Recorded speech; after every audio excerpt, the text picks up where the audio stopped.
Guys.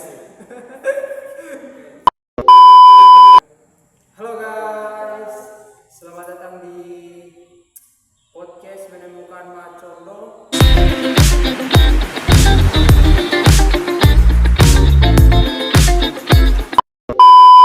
Hari ini kita bakalan ngobrol salah satu adaptasi film yang sangat ambisius dari karya sastrawan dunia yang berjudul 100 Years of Salad. Itu karya dari Gabriel Garcia Marquez dan bareng aku di sini Nandito Wando dan aku Kamenak Cikwa. Nah, kami guys siap banget untuk membuat atau membedah film yang penuh magic, sejarah dan tragedi ini. Nah, oke, kita mulai dari sinopsisnya dulu ya. Film 100 Years of Salad ini bercerita tentang keluarga Buendian yang berada di desa terpencil bernama Macondo. Itu cerita dimulai dari Joseo Arcadio dengan istrinya yang bernama Ursula Iguaran, lalu berkembang ke generasi berikutnya. Nah, betul. Film ini mengikuti perjalanan 7 generasi seluruh ini, lengkap dengan konflik, cinta peperangan, kesepian, dan peristiwa-peristiwa magis yang kadang sulit dibedakan dari realitas. Yang menarik, karya ini lahir dari konteks sosial Amerika Latin masa ketika region itu mengalami pergolongan politik, perang saudara, campur tangan asing dan kritis identitas budaya.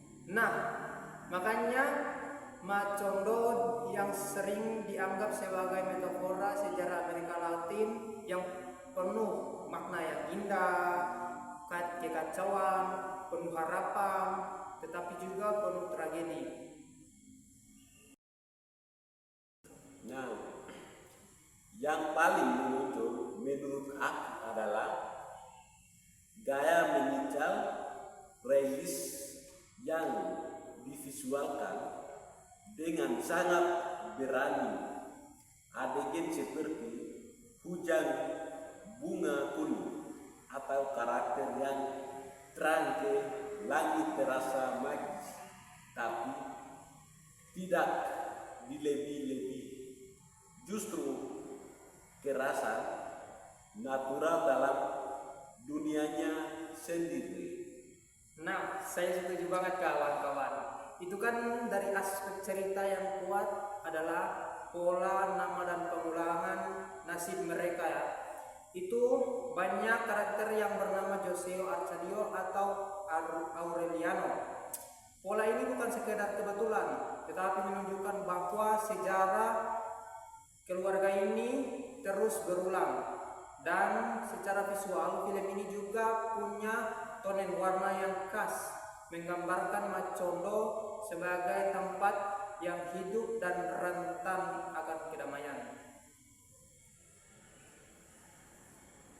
Dan aspek musiknya juga keren banget.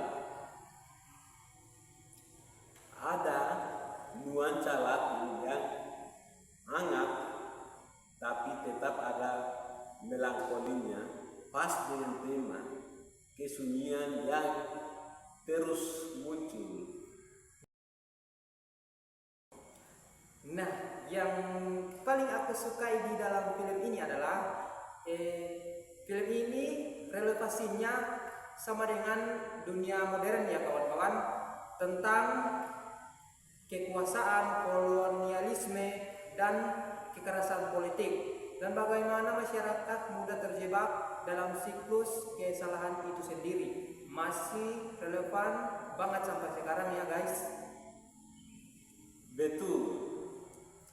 Aku melihat Macondo sebagai peringatan bahwa masyarakat yang terputus dari identitas dan sejarahnya akan mudah dihancurkan oleh ketuhanan luar dan oleh ambisinya sendiri. Film ini juga berbicara tentang kesunyian, bukan hanya secara emosional, tapi juga mesti dikelilingi keluarga.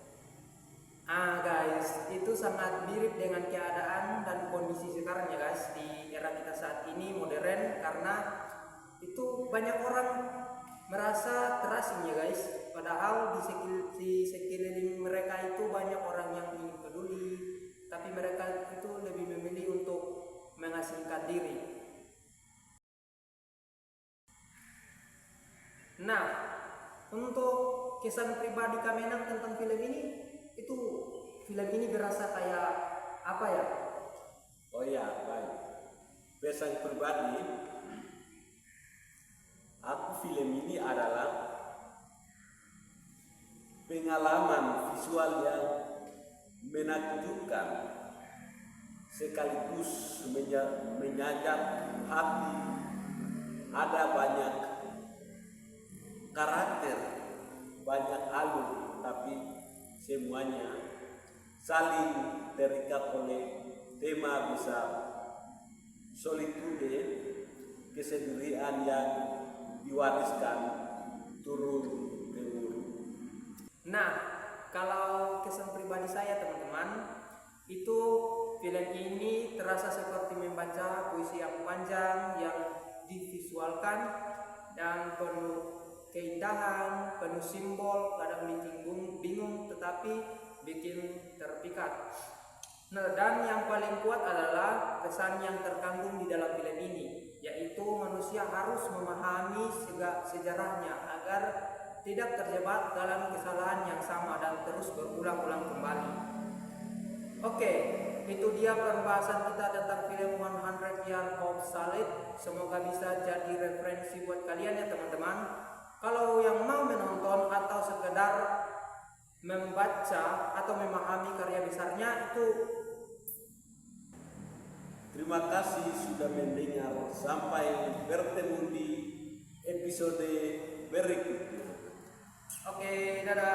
Bye. Dan jangan lupa tetap membaca, tetap menonton, dan tetap berpikir kritis ya guys.